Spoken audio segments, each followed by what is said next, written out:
Hello everybody, I'm sure you may know, but I'm heading to Colorado, driving alone. It's about a 1,500 mile trip each way. I'm going to try to do this in less than 24 hours drive time. I am going to stop and sleep after about 10 or 11 hours tonight. We'll see how that goes. I'm on my way to my sister's to help her move to another apartment and to bring her some Christmas presents. As you can see, I got a pretty good bit. She's going to be happy.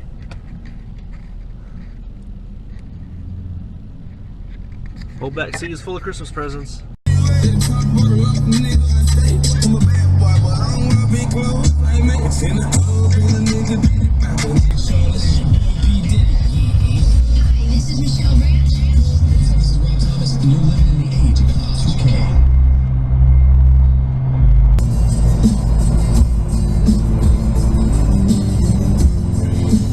So as you can see, I'm not in the Silverado today. I just got back from a 3,000 mile plus round trip journey from here to Colorado Springs and back to see my little sister graduate college and bring her a bunch of Christmas presents and stuff. Normally on a trip like that, I would have clearly flown. I hate driving long distances like that, especially by myself. But I took the Silverado, made sure it was ready to go before the trip. It's about 24 hours of driving each way. It's almost $500 in gas round trip. It made it, no problems at all with the truck. Truck did great, just as I would thought. Chevrolet, I've never had a problem with it. The seats are very comfortable. I sat in about every position possible that you could probably think of while going there and back, but I made it. So I just wanted to give you an update. So I went to Colorado, saw my little sister. We went out to eat and stuff. I got to go eat in an airplane. That was really cool, right there by Peterson Air Force Base, just right off the base. It's an old Boeing 337, I believe. It's an air refueler, or it was with the Texas Air Guard. But it's really cool. It's actually a restaurant that you can go in there and eat. And of course, I had to go since I fly. That was just one thing I didn't know was there. Last time I was in Colorado, and she's like, "Hey, there's this airplane we can go eat in." So we went and ate. So that was really fun. Came back, had a quick turnaround because I was limited to the amount of time I could take off from work. So I had 4 days total driving, and I was only in Colorado for 3 of those total, not driving days, but vacation days. I'm here to Kentucky, Illinois, Missouri, Kansas, and then in Colorado. Let me tell you about Kansas. It's like hundreds of miles of straight road. It's hilly, some of it's flat. Tiny little towns here and there. The Kansas Highway Patrol or State Police are everywhere. Like the speed limit is 75 miles an hour. You want to do like 75 or less. I think I set the cruise on my truck to like 73 or so, just cause it's such a long ride and I wasn't gonna get there any sooner going like 2 miles an hour extra. So I just sat back, relaxed, cranked my stereo.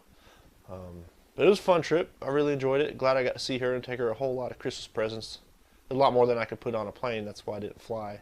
Coming back, one of the amplifiers in my truck finally let out. I had this Pioneer amp for almost 7 years now, 6 years or so. It was a great amp. All the stuff inside the truck, speakers and head unit wise, is Pioneer. I had the one Pioneer amp for my mids and highs, and then right now I'm just running a Memphis amp for the lows on my JL subs. I got another JL amp on the way for the mids and highs, but till then I don't have anything, so that kind of is not cool. I do have the exhaust I can listen to, but it's not the same as music. So hopefully that'll get here. With the holiday, I don't know. Crutchfield's usually pretty good at shipping. It might get here Saturday. It might get here Tuesday. We'll see. The sooner the better. That's all I gotta say. So that's it. I just wanted to give an update. Truck did great. Don't have any problems with it. Doesn't leak a fluid. Needs an oil change big time because I was already like 1,500 miles till my next oil change, and well, I just drove over 3,000 miles in a week, so that it needs it. So we'll get that done soon. Since I got the new fenders put on, I can finally get my decals put on. I tried. I'm not even going to talk about that, but these are really nice decals because I had to get new bedsides and everything. The truck came from Long Island, New York, and thanks to the winters there with salt and sand, it got my fenders. So I spent thousands of getting brand new parts from GM, put on, painted with my custom color. The black cherry, or they call it dark Brahma Jewel Metallic, is the official name of the paint. It changes colors. It's depending on what shade it is. It's either like a black, a plum, a crimson red, Depends on if it's washed or not and how the sun's shining or cloudy or things like that. It's a really cool color. I like it. Did get rid of the pinstriping. That I used a pinstriping wheel. I've seen folks use adhesive removers and things like that, and I used it before to remove the trim off the side of the truck on the doors. That's just real cheap. But I use this wheel. It hooks to a drill. You just put it on the pinstriping with no other fluids. Just put it right on there dry. Don't put any pressure on it. Let the drill and let the wheel do the work. I'll tell you what, this made it a whole lot easier. Didn't do anything to the truck. It didn't do anything to the paint or clear coat. Took the pinstriping off. I wiped it off with like some detailer spray. Got the residual stuff off. This thing right here was like $10, and it was a lifesaver because my pinstriping was like very long. So we got that taken care of. That's off of the truck. Some stuff under the hood's being worked on. A little surprise coming up soon with that. Hopefully everybody will like it. I sure will. Everything's doing great. No other problems with the truck.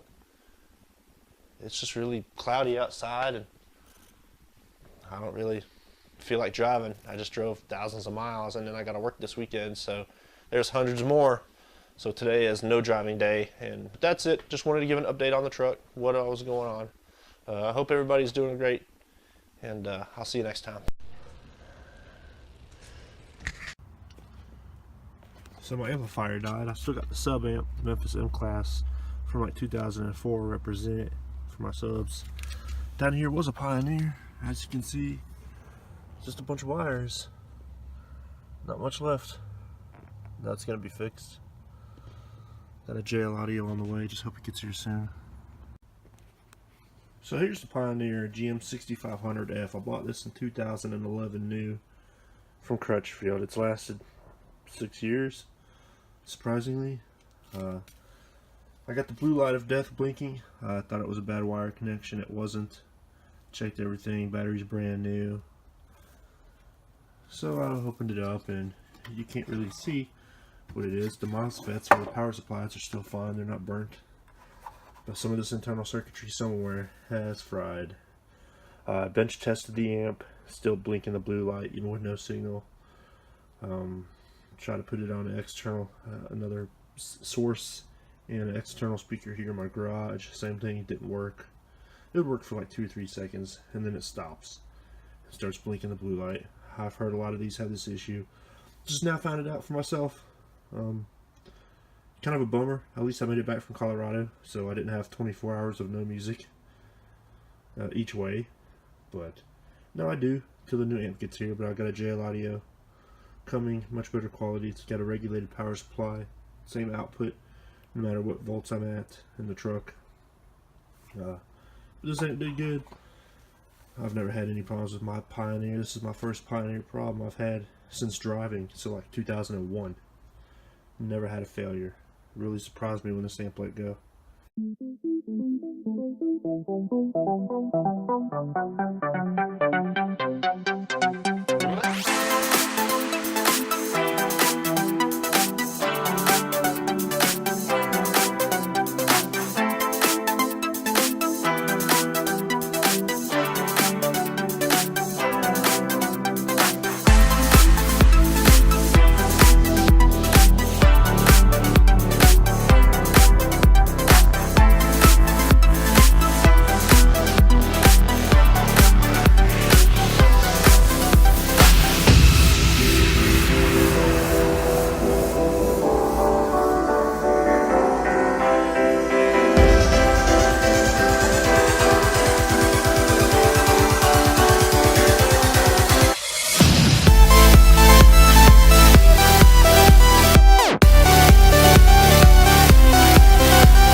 So I hope you enjoy these clips I took on my trip.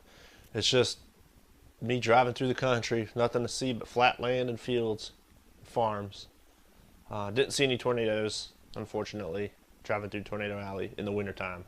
But that's how it is, and I'll see you next time.